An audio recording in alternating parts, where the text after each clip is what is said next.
Bonjour et bienvenue. Aujourd'hui, on aborde un sujet vraiment clé pour beaucoup de futurs parents, la préparation de la chambre de bébé. C'est un moment super excitant, non?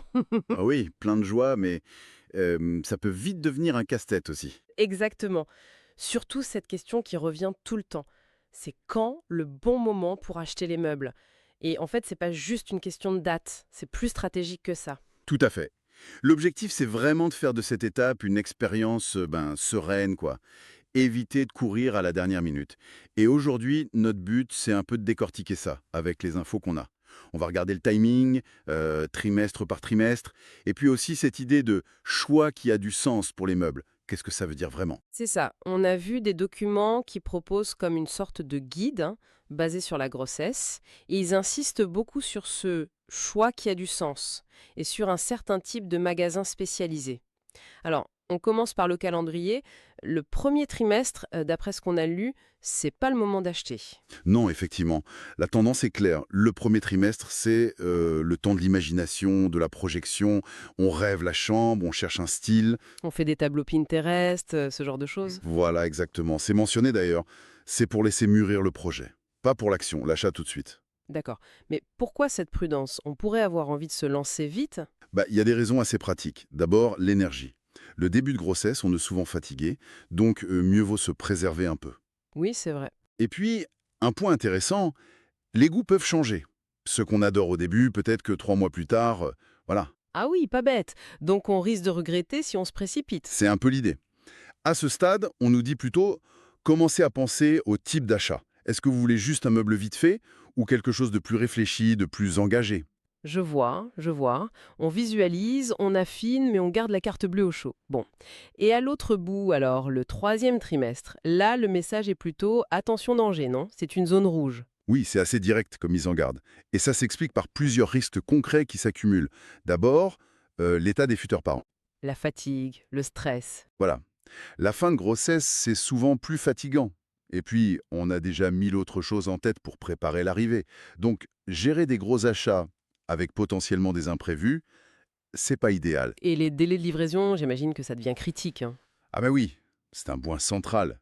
Pour des meubles de qualité, qui ne sont pas forcément produits en masse et stockés par milliers, il y a des délais. Fabrication, transport. Forcément. Donc, attendre les derniers trimestres, c'est prendre le risque, tout simplement, de ne pas avoir les meubles à temps pour l'arrivée de bébé. Sans parler des pépins possibles. Le colis qui arrive abîmé, il manque une vis, on comprend rien à la notice. Exactement. Et c'est là que ça devient vraiment problématique si on est juste avant la date. Les sources insistent là-dessus. Découvrir un défaut, un problème de livraison, une difficulté de montage, à quelques semaines de l'accouchement, On n'a plus de marge de manœuvre. c'est ça. Le temps de réagir, de contacter le vendeur, de trouver une solution, de recevoir une pièce de rechange, ça peut transformer un petit souci en grosse source de stress. Et on n'a pas besoin de ça à ce moment-là. C'est clair. Et il y a aussi un point sur la santé, l'air de la chambre qui est mentionné. Ça me semble important, ça. Oui, tout à fait. Et c'est peut-être un truc auquel on pense moins. Les meubles neufs, même ceux qui sont bien faits, avec des peintures spéciales, ils dégagent des COV, des composés organiques volatiles. Mmh. Et pour que l'air de la chambre soit sain pour le bébé, il faut vraiment pouvoir monter les meubles bien à l'avance et aérer. Aérer longtemps, plusieurs jours, voire semaines idéalement. Donc si on reçoit tout au dernier moment, Ben, on zappe cette étape cruciale pour la qualité de l'air. C'est pas top. d'accord. Donc le message, c'est ni trop tôt, ni trop tard. Ce qui nous amène logiquement au deuxième trimestre. C'est présenté comme la fenêtre d'action, le moment parfait. Pourquoi? En fait, c'est le moment où plusieurs voyants passent au vert, si on veut. D'après l'analyse, hein. L'énergie est souvent revenue, on est moins dans les montagnes russes émotionnelles du début, On a l'esprit plus clair? voilà, mais surtout, l'argument massu, c'est vraiment se donner une marge de sécurité, une marge de temps. Acheter du temps pour acheter de la tranquillité en quelque sorte. C'est exactement ça. Commander au deuxième trimestre, ça veut dire que s'il y a un petit imprévu, un léger retard, un petit défaut sur le meuble, une notice pas claire, bah, on a le temps de gérer ça tranquillement. Sans paniquer. Sans paniquer, il y a même une citation assez parlante dans un des textes. Les erreurs ou une bêtise peuvent arriver, il n'y a que les gens qui ne font rien, qui ne font jamais de bêtises. Ah ah, oui, c'est réaliste. Donc, anticiper, c'est juste transformer un possible problème en simple détail à régler. Ça marche. C'est très pragmatique comme approche. Donc le timing, c'est vraiment un pilier. Mais l'analyse va plus loin, elle parle beaucoup de faire un choix qui a du sens. Qu'est-ce que ça veut dire concrètement? Alors ça, c'est une dimension intéressante. Ça suggère que l'achat d'un meuble, c'est pas juste acheter un objet utile. Ça peut être un acte qui porte des valeurs. Et il y a une distinction assez nette qui est faite entre, disons, deux grands modèles. D'un côté, les très grosses plateformes, les marketplaces généralistes, parfois vues comme un peu froides, très axées sur le prix bas, Oui. et de l'autre, des acteurs plus spécialisés. On parle d'artisans commerçants, d'entreprises familiales, qui mettent en avant d'autres choses. Et pour que ce soit plus concret, les documents donnent un exemple précis, c'est ça? Pour illustrer ce deuxième modèle? Oui, l'exemple qui est détaillé, c'est celui de la boutique du Jurassien. Ça sert un peu de cas pratique pour montrer ce que pourrait être ce choix qui a du sens. On nous l'a décrit comme une entreprise familiale, française, spécialisée là-dedans depuis 2011, basée en France. L'idée, c'est de la présenter comme une alternative qui essaye de marier l'expertise, la proximité avec le client et une certaine exigence de qualité. Loin du modèle marketplace sans âme, comme ils disent. D'accord. Et qu'est-ce qui est mis en avant pour justifier cette image? Concrètement? Plusieurs choses. D'abord, la sélection des produits. Le mobilier viendrait uniquement d'Europe. Pologne, Allemagne, France sont cités. Et il serait conforme aux normes de sécurité européennes qui sont très strictes pour les enfants. Mhm. On insiste aussi sur le bois certifié FSC, issu de forêts gérées durablement, et sur les peintures à faibles émissions de COV, justement. Ah oui, ça rejoint ce qu'on disait avant. Exactement. C'est présenté comme un gage de qualité, de traçabilité, de durabilité. Et il mentionne aussi une offre assez large, lit évolutif, commode, armoire. Et on en revient au délai, mais cette fois comme un point fort de ce genre d'entreprise. Oui, effectivement, c'est souligné comme un avantage.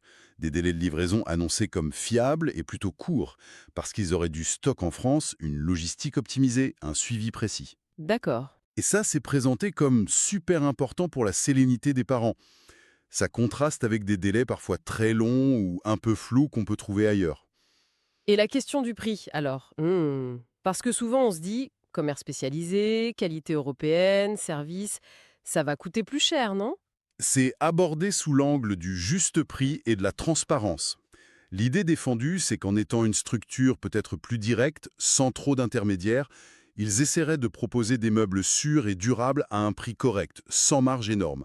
C'est positionné comme une solution pour les familles qui cherchent un équilibre entre le budget, la qualité et peut-être aussi une certaine conscience écologique ou sociale.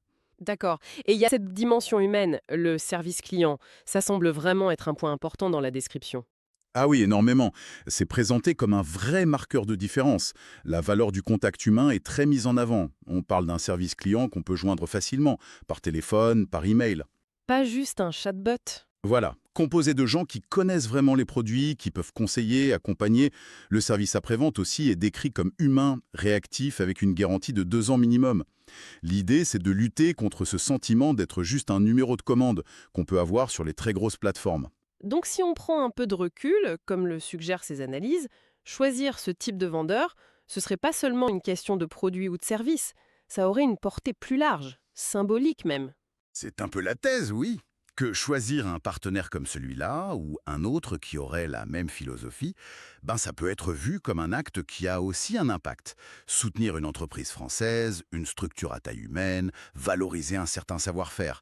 L'idée, c'est que ce choix participe à créer le premier univers de l'enfant et qu'on peut y mettre des valeurs. Que le meuble, finalement, il raconte une histoire qui va au-delà de sa fonction. C'est une perspective intéressante, effectivement. Alors si on devait résumer les grands points à retenir de tout ça? Je dirais qu'il y a deux axes forts qui ressortent. Premièrement, le timing. Le deuxième trimestre, c'est vraiment la période clé pour commander. Pour avoir cette fameuse marge de sécurité, gérer les imprévus sans stress et assurer le côté sanitaire de l'aération. On achète de la sérénité. C'est ça. Et deuxièmement, le choix du vendeur, c'est plus qu'une simple transaction. L'analyse met en avant cette possibilité de faire un choix qui a du sens. En regardant la qualité, la sécurité, la durabilité bien sûr, mais aussi le service, la transparence et pourquoi pas le soutien à une économie plus locale, à des entreprises humaines. L'exemple qu'on a vu illustre bien ça. D'accord. L'achat devient une occasion d'aligner ses actions avec ses valeurs dès le début de la préparation pour l'enfant. C'est très clair. Et pour finir, peut-être une petite piste de réflexion à laisser à ceux qui nous écoutent justement sur cette idée de choix qui a du sens. Oui, ce qui est assez frappant, c'est cette insistance sur le sens qu'on peut donner à ses tout premiers choix matériels pour son enfant. Et ça ouvre une question plus large, je trouve. Si on accorde autant d'importance au sens de ce choix pour les meubles de la chambre, comment est-ce que cette approche, cette recherche de cohérence entre ses valeurs et ses actions, pourrait s'appliquer ou inspirer d'autres décisions importantes dans les débuts de la parentalité? Bien au-delà de la chambre, en fait. Hmm, c'est une excellente question pour terminer. De quoi réfléchir. Voilà.